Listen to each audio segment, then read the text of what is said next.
ফুলকপি শুধু মাছ দিয়েই নয়, মাংস দিয়ে খেতেও কিন্তু খুব টেস্ট হয়। আজ আমি যেভাবে রান্না করেছি আপনারা যদি এইভাবে একবার ট্রাই করেন তাহলে বারবার খেতে ইচ্ছে করবে। বাই দ্য ওয়ে, আপনারা দেখছেন যেমন খুশি তেমন রান্না, সঙ্গে আছি আমি শ্রেয়া। সবাইকে জানাচ্ছি অনেক অনেক শুভেচ্ছা আর সালাম। আজকের রেসিপি হচ্ছে ফুলকপি দিয়ে মুরগির মাংসের পাতলা ঝোল। তো চলুন রেসিপিটা শুরু করা যাক।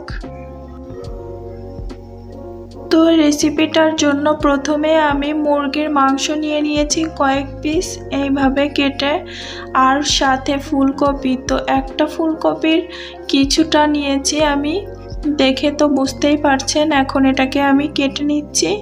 এই যে এইরকম সাইজ করে ফুলকপিটা কেটে নিচ্ছি।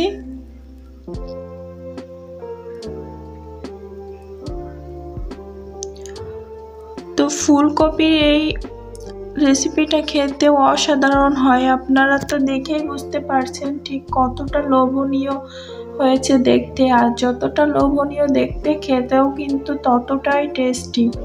তো আমার রিকোয়েস্ট থাকবে আপনারা সবাই একবার বাসায় ট্রাই করবেন রেসিপিটা।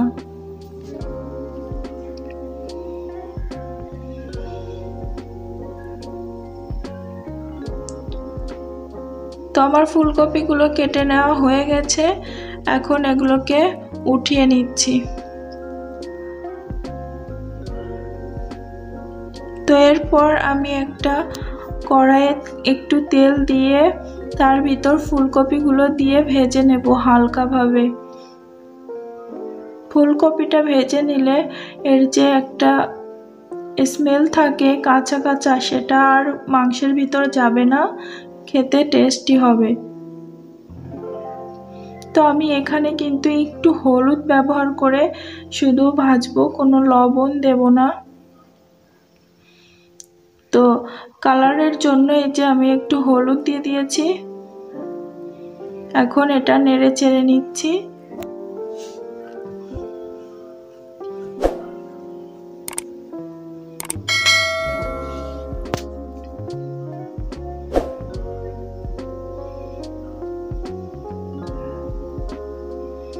তো ফুলকপিটা ভাজা হতে হতে আমরা এদিকে মাংসটা ম্যারিনেট করে নেব। তো মাংস ম্যারিনেটের জন্য প্রথমে দিয়ে দিচ্ছি 1.5 চামচের মতো ধনিয়া গুঁড়া, তারপর অল্প একটু ঝালের গুঁড়া 1/2 চামচ, আর 2 চামচ লবণ স্বাদের জন্য, আর কালারের জন্য দিয়ে দিচ্ছি হলুদের গুঁড়া। এরপর একটু সরিষার তেল দিয়ে সবগুলোকে ভালোভাবে মাখিয়ে নিয়ে রেস্টে রেখে দেব 10 মিনিটের জন্য।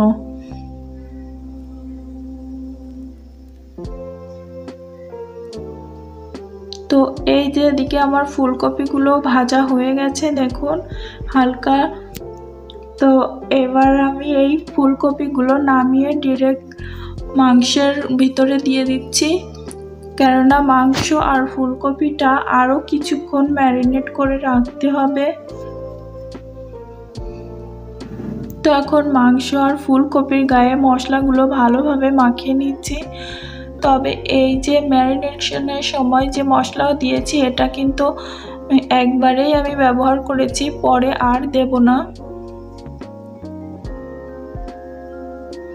তো এইভাবে এটাকে আরো 15 মিনিট আমি রেখে দেব। তো 15 মিনিট পরে আমি চলে আসলাম রান্নার জন্য। তো তেল দিয়ে তাতে আমি পেঁয়াজ দিয়ে দিয়েছি কুচি করে। তো আমি কিছু পেঁয়াজ কুচি করে দেব আর একটু বেটে দেব। তো কুচানো পেঁয়াজগুলো দিয়ে কিছু সময় ফ্রাই করে নেব, তবে অনেক ব্রাউন কালার নয়, হালকা হালকা, একেবারে হালকা। আপনারা দেখলে বুঝতে পারবেন, জাস্ট কাঁচা গন্ধ চলে গেলে এই যে আমি এখন পেঁয়াজ, রসুন, ঝাল, আদা আর জিরা বাটাটা দিয়ে দিলাম, দিয়ে মশলাটাকে ভালোভাবে কষিয়ে নেব।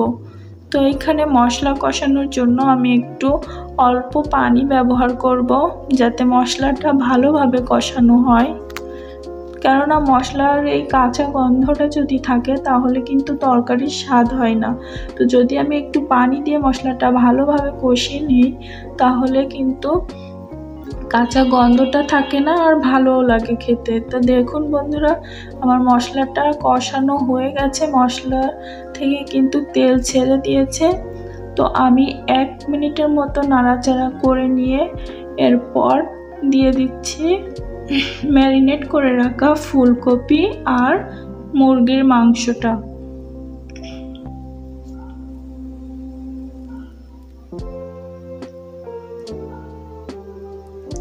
তো এইবার ভালোভাবে নেড়ে চেড়ে নিচ্ছি। আমি এখানে কোনো পানি ব্যবহার করব না কষানোর জন্য, এই মাংস আর ফুলকপি থেকে যে পানিটা বের হবে সেটা দিয়েই কষানো হয়ে যাবে।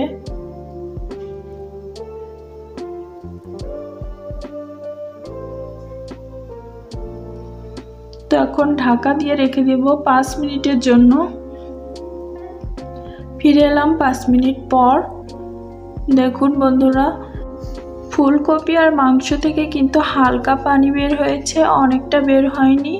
তো আমি এ পর্যায়ে কিছু সময় একটু নেড়ে চেড়ে কষিয়ে নেব, তারপর এতে ঝোলের পানিটা দিয়ে দেব। তো এখন আমি ঝোলের পানিটা দিয়ে দিচ্ছি। ঝোলের পানি এই যে দিয়েছি কিন্তু একটু কম হয়ে গেছে, আমি এখানে আরও একটু ঝোলের পানি ব্যবহার করব। যেহেতু ঝোলটা আমি বেশি রাখবো সেক্ষেত্রে একটু পানিটা বেশি দেব। দিয়ে এখন এটা ঢাকা দিয়ে রাখবো 10 থেকে 15 মিনিটের জন্য। তো ফিরে আসলাম 12 মিনিট পরে। এখন দেখুন বন্ধুরা, তরকারির কালারটা কিন্তু চেঞ্জ হয়ে গেছে, কি দারুণ এসেছে কালারটা। আর এ পর্যায়ে দেখব যে ফুলকপি আর মাংস কতটুকু সিদ্ধ হয়েছে। তো এখানে ফুলকপিটা 95% সিদ্ধ হয়ে গেছে, সাথে মাংস। তো আরও কিছু সময় আমি এটাকে ফুটিয়ে নেব। তার আগে একটু দিয়ে দিচ্ছি গরম মশলা বেটে রাখা। এটা দেওয়ার পর আমি 3 থেকে 4 মিনিট ফুটিয়ে নেব। ফুটিয়ে নিয়েই নামিয়ে নেব। তো আমি মশলাটা দেওয়ার পর একটু নেড়ে চেড়ে সারা জায়গায় মিশিয়ে দিচ্ছি।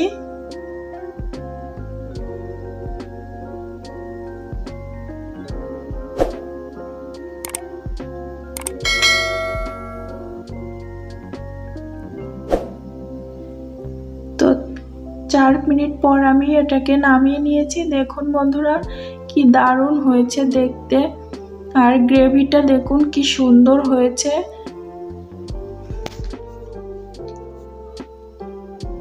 তো এখন এটাকে আমি নামিয়ে নেব।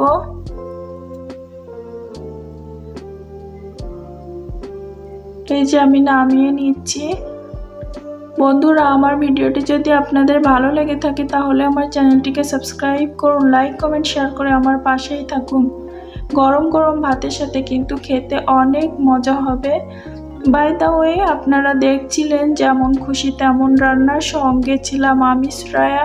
আজ এ পর্যন্তই, দেখা হবে নতুন কোনো এপিসোডে নতুন কোনো রেসিপির সাথে। ততক্ষণ পর্যন্ত সবাই ভালো থাকবেন, সুস্থ থাকবেন, এই কামনায় শেষ করছি আজকের ভিডিও। সবাইকে আল্লাহ হাফেজ।